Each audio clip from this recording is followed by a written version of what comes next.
Hi, Bowling World. I'm a 58-year-old senior bowler, and I've been bowling for over 50 years.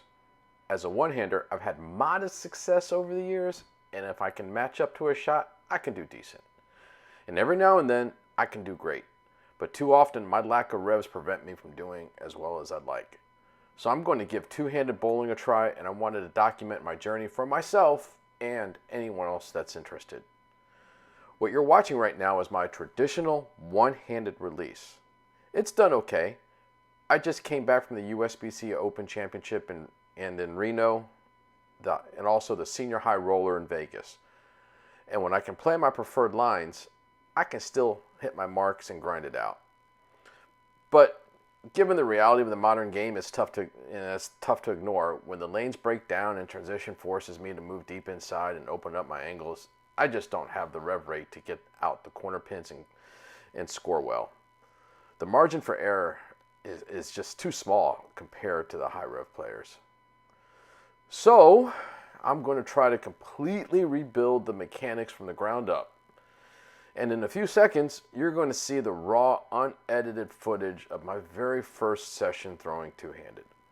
The footwork feels alien. The timing is horrible. Hey, but this is just day one. Let's go see what we're working with, and hopefully you guys can get a good laugh. I know I did. Okay, so before we start talking too much about mechanics, I just wanted to say that I got to be completely transparent here. If I can't get ball speed to work with two-handed, this isn't worth doing. With the rev rate and slow ball speed, that's just a recipe for disaster. I have to figure out how to get ball speed, which I have no ball speed right now. Because ball speed is the goal, I'm going to work on a couple of things trying to get there. Number one is foot speed. My foot speed is a little tentative right now, partly because everything just feels so awkward. But I've really got to get that foot speed going. And some of that's also a carryover from my one-handed game is the slow foot speed and the things that I do there. One thing that I'm going to do is shoot spares one-handed. And that's partly why I'm choosing not to do the two-handed skip step. To try to incorporate a skip step two-handed and then go back to a normal approach one-handed, I'd probably fall over and hurt myself. So hopefully the spares will keep my scores afloat somewhat as I make this transition.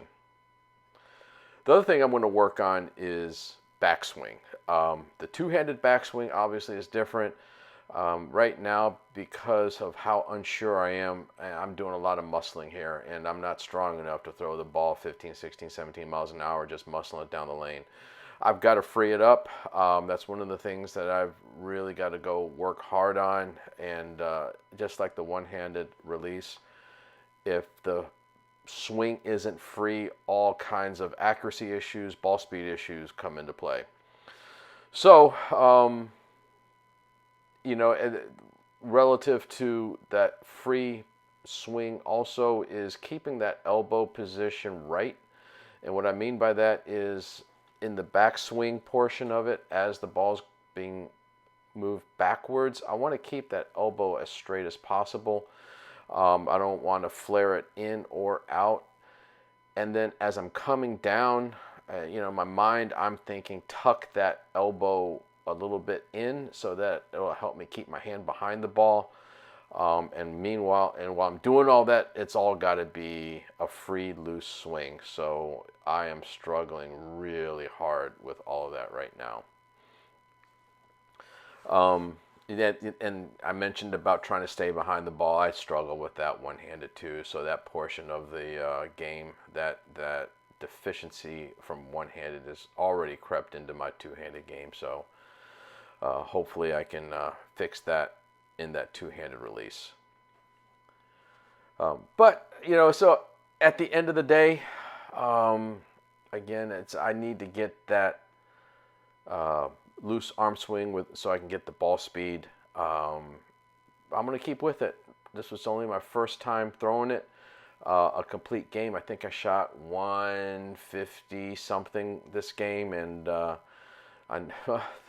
good or bad news is I know I've shot worse one-handed. So let's just see, you know, how high, how far I can take this project of mine. And you know, if you've gone through something similar, let me know, and in the comments below. But otherwise, thanks for watching, and I'll try to post more, and I hope you had a good laugh at this. Thanks.